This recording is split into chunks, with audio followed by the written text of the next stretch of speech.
Eh ben alors, vous rechignez à faire des textes gratuits? C'est nouveau ça.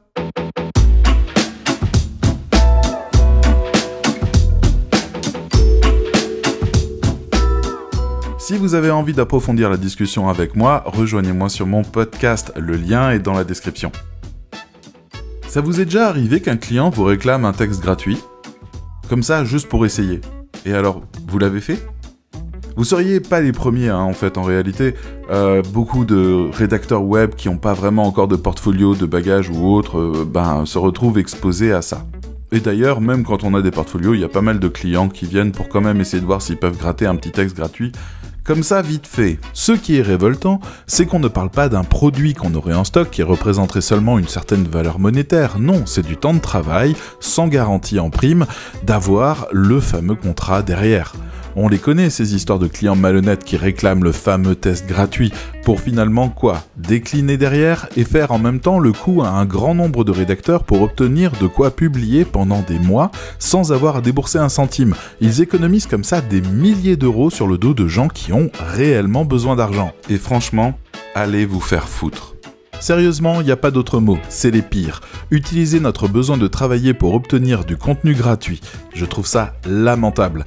Quand on s'en rend compte, comme chacun n'a été lésé que d'un seul texte, finalement personne n'a les moyens d'agir vraiment et le client s'en tire au mieux avec quelques petites formules d'excuses à peine exprimées dans un mail copié-collé et that's it. Et puis vous savez quoi? Il recommence le mois suivant. Est-ce qu'il ne serait pas temps de centraliser ces informations d'ailleurs, histoire d'afficher ces enfoirés et prévenir la communauté de rédacteurs du risque qu'il y a à frayer avec eux? Enfin bref, retournons à nos textes gratuits. Au-delà de ces cas particuliers, il reste quand même une grande quantité de clients qui ont pour principe de réclamer toujours leurs petits tests non payés avant de passer commande.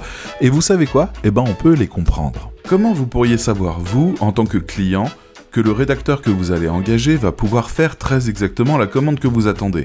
Il y a des conséquences s'il n'y arrive pas. C'est quoi votre critère? Sur quoi vous vous basez pour savoir qu'il sera compétent?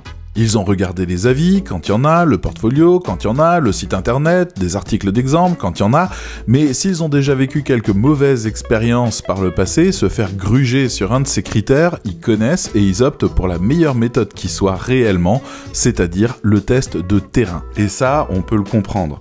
Mais alors, pourquoi est-ce qu'ils ne payent pas cet essai ? Mais c'est surtout de la flemme en réalité. Ils auditionnent de nombreux candidats en même temps et ils prendront le meilleur. Pour les autres, autant couper la relation au plus vite et même si le texte était satisfaisant, ils ne veulent pas le valider et ne veulent pas non plus en discuter. Donc, qu'il soit bon ou pas, ils ne le payeront pas. Point. Ainsi, ils ont juste un petit mail à envoyer avec un « Désolé, c'est pas toi ». Et puis, basta. Et ça, c'est quand même clairement en notre défaveur. Pendant que eux se facilitent la vie à sélectionner et à rejeter ce qui les intéresse pas, nous, on a littéralement travaillé pour rien. Personne nous paiera pour le travail qu'on a fait. Je sais même pas si c'est tant légal que ça comme démarche. On se souvient de la révolte des graphistes à qui on promettait n'importe quoi pour du travail gratuit. De la visibilité, des essais à l'aveugle, leur nom affiché quelque part. Ils s'en moquaient en disant qu'ils étaient devenus des gratuistes. Carrément.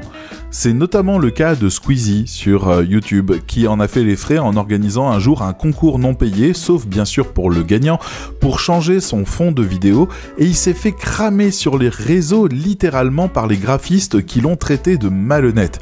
Et il l'était, mais il ne s'en rendait pas encore compte à ce moment-là.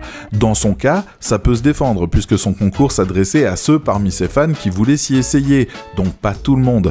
Et c'est pas non plus tout à fait un travail. Il aurait alors tout simplement fait une vidéo plus sérieuse pour présenter les meilleurs compétiteurs et les mettre en avant, ce qui, là, oui, a du sens en termes de paiement par visibilité. Un jour, il y a un client très connu dans un domaine qui m'a demandé un service. Et je lui ai rendu gratuitement. Et il m'a remercié, mais publiquement sur les réseaux sociaux. Et j'ai eu 5 nouveaux clients qui ont rempli la moitié du carnet de commandes de l'année. Donc oui, parfois, la visibilité, ça peut payer. Parfois. Le problème du test gratuit est une question de respect de notre métier, et pour ça, il faudrait déjà qu'on soit respectable en tant que métier.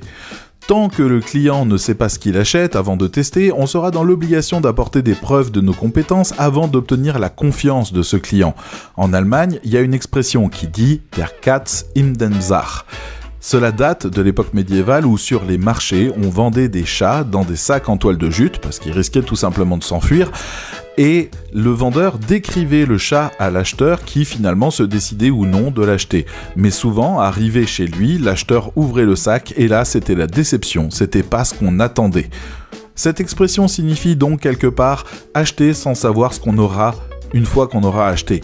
Et pour beaucoup de rédacs, ça ressemble à ça, car ils ne savent même pas finalement eux-mêmes s'ils seront à la hauteur de leurs promesses. Il faut quand même avoir pas mal pratiqué le métier pour savoir la valeur de ce qu'on vend. Serez-vous à la hauteur sur le sujet? Votre SEO fonctionnera-t-il?